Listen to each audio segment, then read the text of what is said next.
Well, here we are, Kings Bay, Georgia. There's the base. I was actually assigned to this base back in 1991 and 1992, before Charleston was getting ready to close down. And this is a monument to my second sub, USS George Bancroft, SSBN 643. So they were able to salvage this before it was scrapped.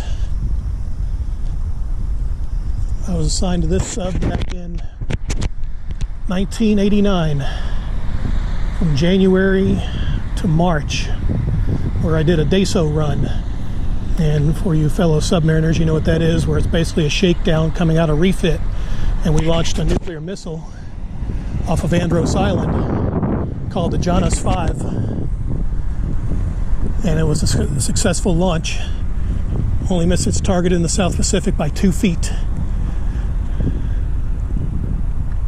Well, yeah, they saved a nice chunk of it. They plugged up the,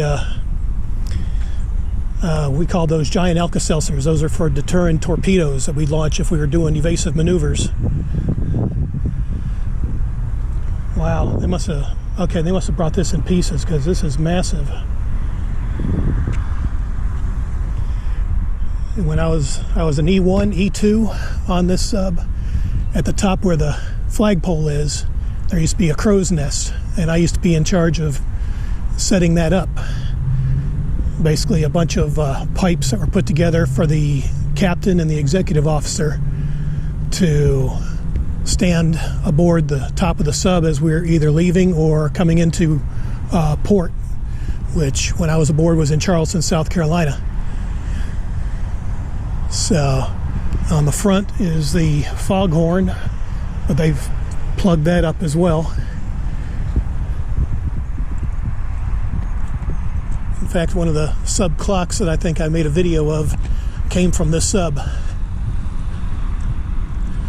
The back would be the awards, the back flagpole there. They would show or display the awards that we were given when we were underway or mission accomplished or whatever.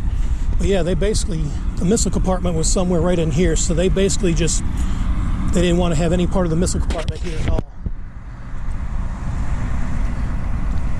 And I understand, you know, confidentiality. But, yeah, I used to stand watch on this sub as a junior quartermaster. They didn't have the numbers on the side. They weren't displaying that when we were underway. It was just solid black. But yeah, the Fairwater planes, yep, I can still touch them. Yeah, they're welded in place. There were hydraulics that would cause these to go like 45 degree up, 45 degree down, which would help either raise our depth or lower it if we're underwater.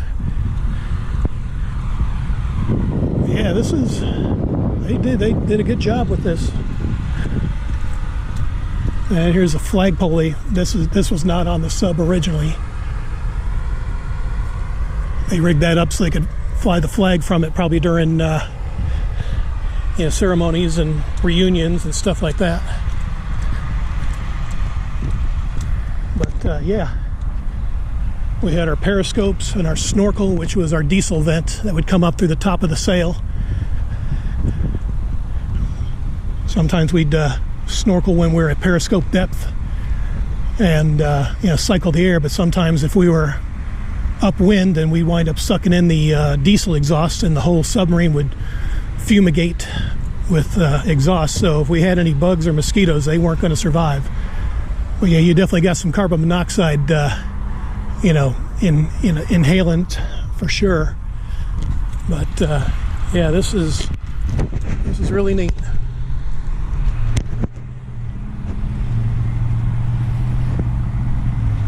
Now my guess is, okay, just looking at it, at the hull, looks like they saved the sail, but this is all concrete. That's the first time seeing this, so this is not the actual steel hull. This is all concrete, so they made a base that looks basically like the sub, but the sail itself is what they salvaged before the rest of the submarine was scrapped. So, okay, now that I see it, it kind of looked like it was the hull, but it's, you know, painted black until you get up close to it and discover, oh, it's just concrete. Walk around in front where the sonar dome is.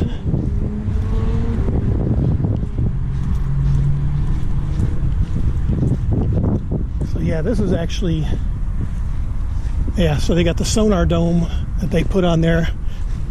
That was like the upper sonar dome to detect close contacts if we were coming to the surface. But yeah, this is pretty much a concrete, because I can see the cracks in it. So yeah,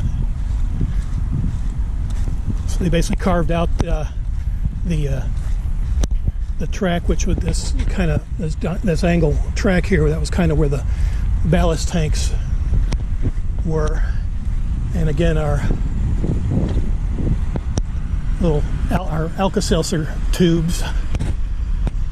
So, okay.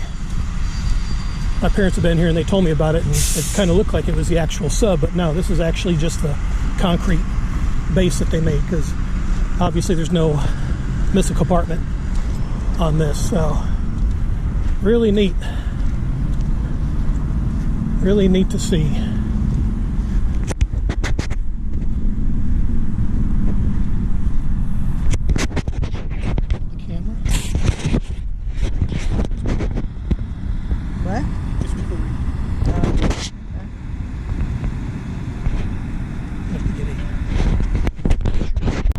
Yep, and this is when it was commissioned, January 1966, decommissioned September 21st, 1993.